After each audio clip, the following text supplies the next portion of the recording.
Well,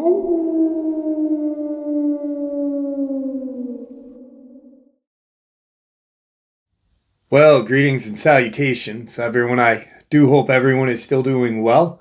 Welcome to this early morning, middle of the night bonus upload. Before we jump on into it, a couple quick links. As many of you may know, I rely on Patreon, PayPal, channel membership, and the merch to help the channel to continue to grow and go. Links to Patreon, PayPal, and channel membership is in the description below. Merch displayed directly under the video. Also, Dogman, Frightening Encounters, Volume 1 through 3, the audiobook versions.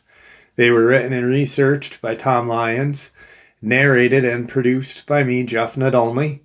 These audiobooks are available on Audible, Amazon, and iTunes, links to which are also in the description as well. And finally, last but definitely not least, if you'd really like to help support the channel to continue to grow and go, simply subscribe. It does not cost a cent. Click the like button, takes half a second. If you don't want to miss out on any of the informative uploads I put out daily, click that bell icon, and folks, please leave a comment and share the video.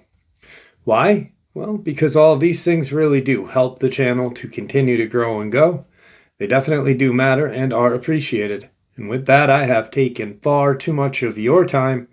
Let's jump in to this early morning, middle of the night bonus upload. Shall we? When I was a little girl, my grandfather lived in an old farmhouse in the upper end of Cleveland County, North Carolina. We used to go and visit him every Saturday, my dad, mom, and baby brother, along with myself, along with several of my dad's brothers and sisters and assorted children. We would congregate after lunch at my granddad's. Us cousins would play together outside and out in the woods, which ran behind the farm that stretched probably 10 miles to the dirt road, beyond which is an apple orchard and cattle pasture. It was the early 80s in a rural area, back when kids could take off to the woods for hours and it was okay. We would all have dinner together, then hang out until bedtime for us kids, when we would all head home. At the time I had just turned 8, my cousin Jay was 6. My brother and Jay's sister were both small toddlers, barely walking. The night in question, Jay and our little siblings were the only kids present. He and I had spent the day playing in the woods as usual and out in the yard where Jay was trying his new prized skateboard. After supper, we hung out in the back bedroom watching television until our parents informed us that it was time to go home. My grandfather's house had a glassed-in porch, which also served as a laundry room on the front, right outside the kitchen. This porch, because of the way the lot was laid out and the house was built, fairly tall, looking out the windows gave it a panoramic and slightly elevated view of the backyard. I would speculate that the porch windows were about 20 feet off the ground, and the backyard sloped away from the porch. The backyard was lit up by 2 large lights, one which was mounted on a pole to the left of the yard, the other mounted on the side of my grandfather's shop, which was to the right. They were very bright, and each light lit up a fairly large area. The only really shadowy part of the backyard was the area where the large tree stood, casting a shadow that fell between the shop and the greenhouse, which was to the far left of the yard. It was under this tree that Jay had left his skateboard when we stopped playing to eat dinner, and he and I decided we should go out and get it while our parents were still saying their goodbyes in the kitchen. This wolfman was in the backyard. We saw him at the same time as soon as we entered the porch. He was man-sized and looked exactly like a werewolf from bad B movies. He had shaggy, dark brown wolfman head with long pointed ears and a light brown muzzle. His hands were human-like as best as I can remember, though they were covered in dark fur and had long claws. He was wearing what looked to be a red and black checkered flannel shirt and blue jeans. I don't remember anything about his feet, whether he had shoes or claws, but his legs were straight, like a person's, not bent backwards like a dog. He was walking back and forth in the yard, almost robotic-like, or as if he was on a track. I can't really describe it well. It was like his legs were moving a little, but not enough to actually count as walking. It was more like he was gliding, but in a jerky way. His body was human in portion, and he would move from the edge of the light near the greenhouse across to the light near the shop, stopping when he reached the end of the illuminated area and turning around in the strange jerky way and gliding back. His eyes were red and glowed some, like one of those laser lights that you would use to tease a cat. That color and about that level of brightness. The only time he was out of our sight was when he passed into the shadowed area of the tree. He seemed to be showing off for us, wanting us to see him, or at least that's what it felt like. The feeling that he carried with him was an overwhelming malevolence. I felt like he knew we were there and could see us watching and feel that we were afraid, and he was glad. Not sure if that makes any sense, but it was what I felt at the time, dread and fear. And like he was aware of us and doing what he was doing on purpose to scare us. Of course, we freaked out and started to scream for our parents, and of course, once they all rushed onto the porch, only to hear our hysterics about some wolfman in the backyard. They said the usual parent thing about overactive imagination and far too much Scooby-Doo. Even though he was there walking back and forth right in front of them, and we could both see him, none of the adults could. I remember pointing and saying, "It's right there," and being really frustrated because they couldn't see it. Finally, my dad, determined to put an end to this nonsense, announced that he was going out into the yard to get Jay's skateboard from under the tree. We tried to stop him, but he went anyway. At the time, the wolfman was still doing his strange gliding walk back and forth. When my dad opened the porch door and hit the steps that led from the porch to the yard, he triggered the motion sensor light, which was on the corner of the porch awning, lighting up the shadowed area underneath the tree. Just before this happened, the wolfman had stepped into that shadowed area and disappeared from view in the dark. When the light came on, lighting up the area, the wolfman was gone. It was as if he had vanished into thin air, as we say. We never saw him again, though we became mildly obsessed with werewolves for a while after that and started hoarding silver, just in case we needed to make silver bullets. When you are a child, it's pretty amazing what you can consider normal. We were scared at the time it had happened, but it's like afterwards, it didn't feel completely real because it was so bizarre, and we sort of made a game out of it. A few weird things happened to us in the woods after that, but nothing that could be considered paranormal beyond a doubt, and nothing like seeing this wolfman creature. Years have passed, and I wondered about what we saw that night. My cousin Jay forgot about it altogether. I asked about it a few months ago, and he didn't remember at all. What really brought it back to my memory was a story in Linda Godfrey's book, The Real Wolfman, about a girl who had seen a hitchhiking werewolf wearing clothes. Before that, I had never heard or seen a serious report of a canine humanoid wearing clothes. I don't often tell anyone about this wolfman we'd seen because it sounds so completely crazy. Of course, my parents and Jay's parents never for 1 second believed we had seen anything. I don't fully know the history of the land around my grandfather's. I know there were a lot of Native American in the area before colonial times, and that there were several strange formations in that part of the county that people claim were Indian mounds, though none of them seem to be officially recognized as such. There have been several Bigfoot flaps in that county as well, and there are black panther there. I have seen both black and tan panther, as my dad many hunters he knows, though they are not, in my opinion, anything supernatural, just regular animals. I have no idea to this day what we saw in that backyard. I find it hard to believe that it's actually a werewolf, but I feel like it was something paranormal. Seeing it caused me to have a lifelong interest in cryptozoology. Now, the incident about Linda Godfrey's in that book, that's not, there's a few of, that's not the only experience I have heard of. There was one where a person had seen a dogman or canine-like humanoid wearing clothes in a rail yard in Ohio. A few others, and I really can't explain them.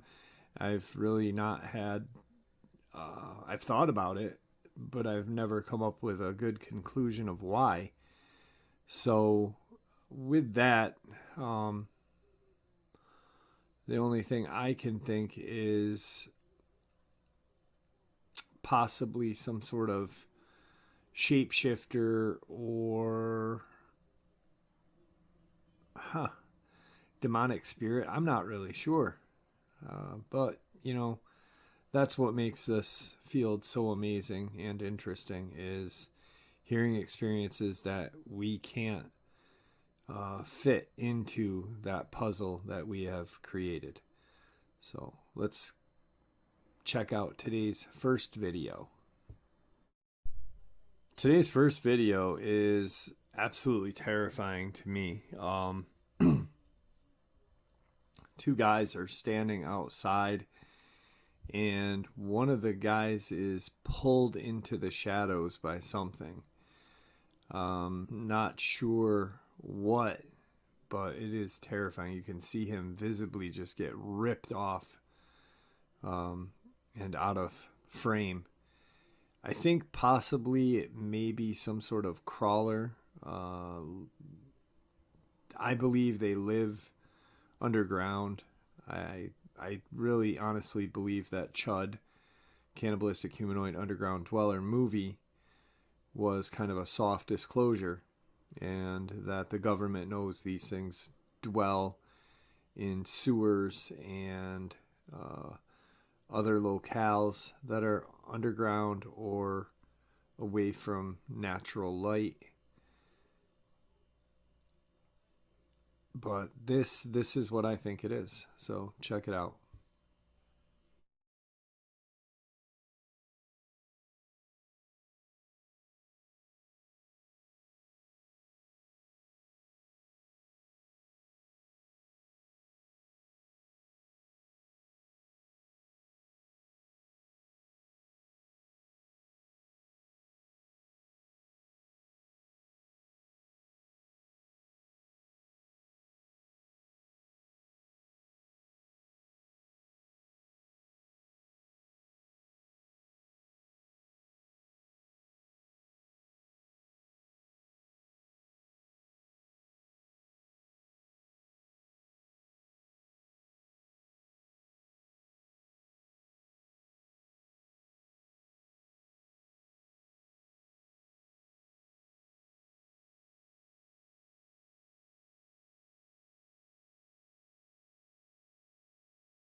That video clip is absolutely mind-blowing. It makes no sense. The only thing that makes sense is that it doesn't make sense. If that makes sense, I don't even know. It definitely has a lot of supernatural, paranormal. I for one think it's possibly a crawler that yoked him right up and pulled him into the darkness, and he was lucky that he managed to escape and his friend didn't give up. On to tonight's second encounter. It was near the end of visiting my uncle near the border of Texas. My sister was sitting on the curb on the ground, probably chatting with her boyfriend on the phone. My brother sat casually on the truck bed of a truck. My dad was occupied with my uncle, and my mom was with his wife. I was not interested in joining them. In fact, I would have rather been on the merry-go-round that was in the backyard. It was a rusted, huge merry-go-round, but it was in well enough shape to do its job, concealed slightly by trees in the nearby dog pen, which contained Dobermans and their whining puppies.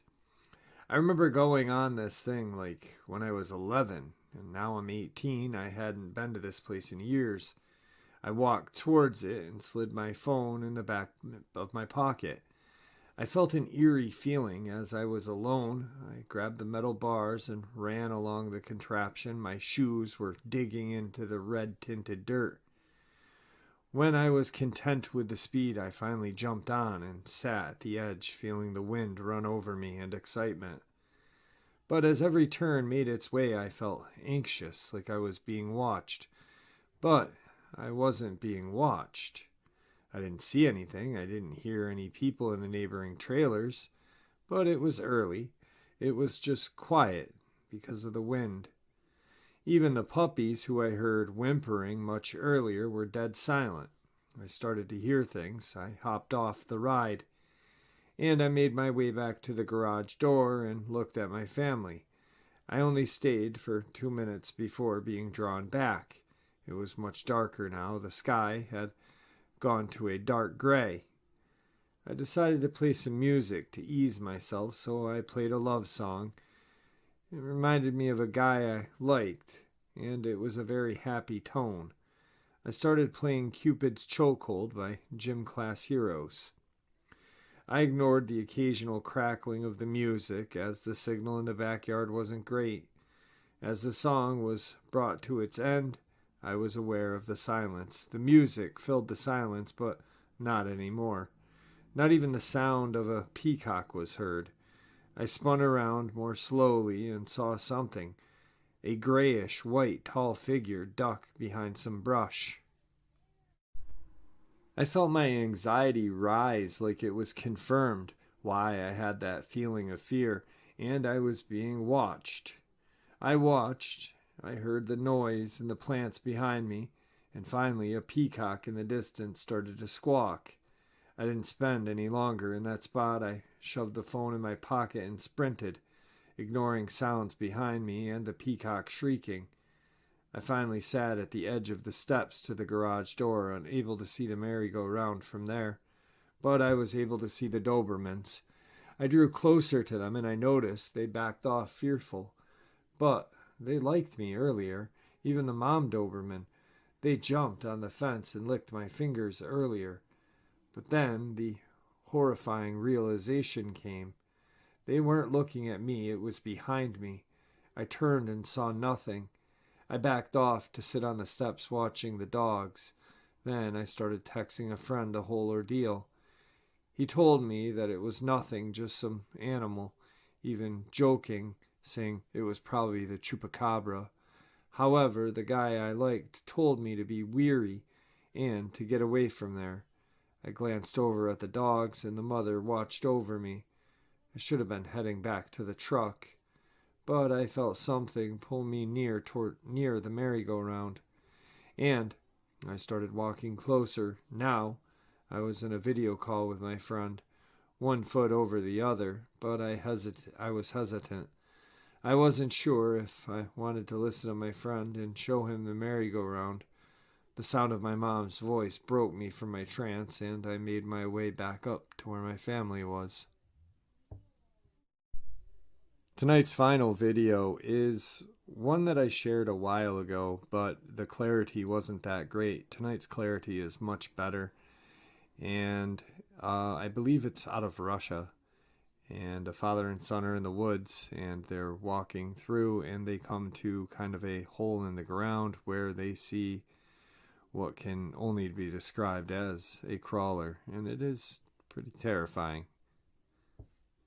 You guys decide.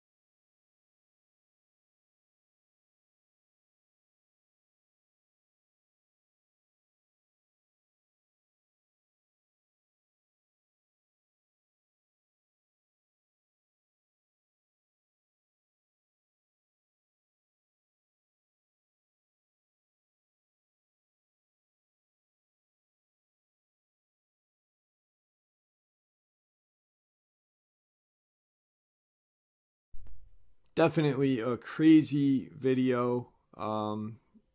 It looks real to me, but then again, CGI can make anything look real. Just the other day, a person sent me a picture of this creature and said that a neighbor of hers had said that this was lurking in their woods. And it was from a 1980s movie called At Walk or whatever. And I sent her proof that this was a picture of, from a movie. Unfortunately, things like that happen and it confuses a lot of people. And it just stinks that people are willing to go that extra mile to, confuse the community. Or maybe it's almost to make us look even crazier than we already appear by believing and knowing, I shouldn't even say believing, knowing that these creatures exist. So, I'm not sure. I'm no expert, so you guys make your decision. On to the next and final encounter. And tonight's final experience. I come from a family of hunters. It was not uncommon for my mom and stepdad to go out early in the morning and not come home well into the night on occasion. In rural Georgia, it was fairly common for landowners to lease out their acres for hunting to different folk depending on the season and the type of hunting they were doing. The deer season for archers begins at the end of summer. My mom has this story that I loved to hear as a child that as an adult had a horrifying twist. One afternoon, my parents struck out to hunt for the day. The land they leased that particular year ran alongside a power line route. These routes are clear cut through the woods and create a man-made field. A hunter can set their tree stands up in the thickets surrounding these fields and wait for grazing animals to come by. Around dusk, my mom started to look out for my stepdad to come and pick her up. He would usually help her get situated in her stand, then go and find his own setup further down the trail. As the sun began to set, she saw him walking down through the power line clearing.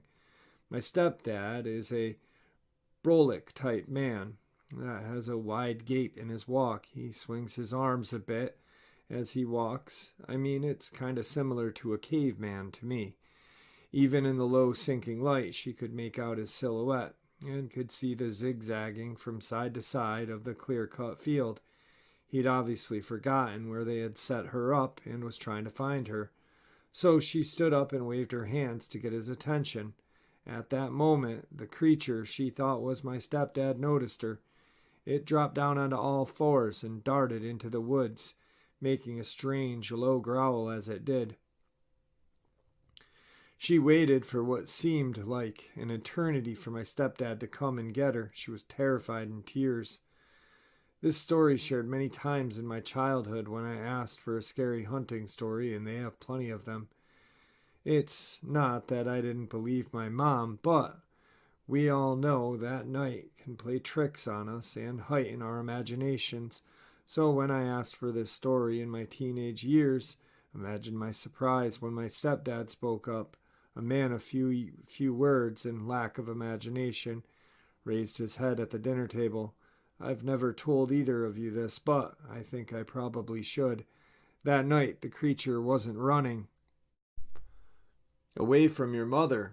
I was walking along the line of the woods towards her tree stand when I noticed it. I smelled it before I actually saw the thing. It had a pungent odor, almost skunk-like, and it seemed to be a little over 6 feet tall, covered in thick, coarse fur. It saw me about the same time as I was drawing back an arrow to take aim. At first it growled, then dropped on all fours and sprinted toward me as I released the arrow, knocking it in the arm. I was shaking and just missed the intended hit. This creature veered to the side and kept running. And there you have it, folks. I hope you all enjoyed today's bonus as much as I enjoyed sharing it with you. I'd like to thank you all for supporting the channel.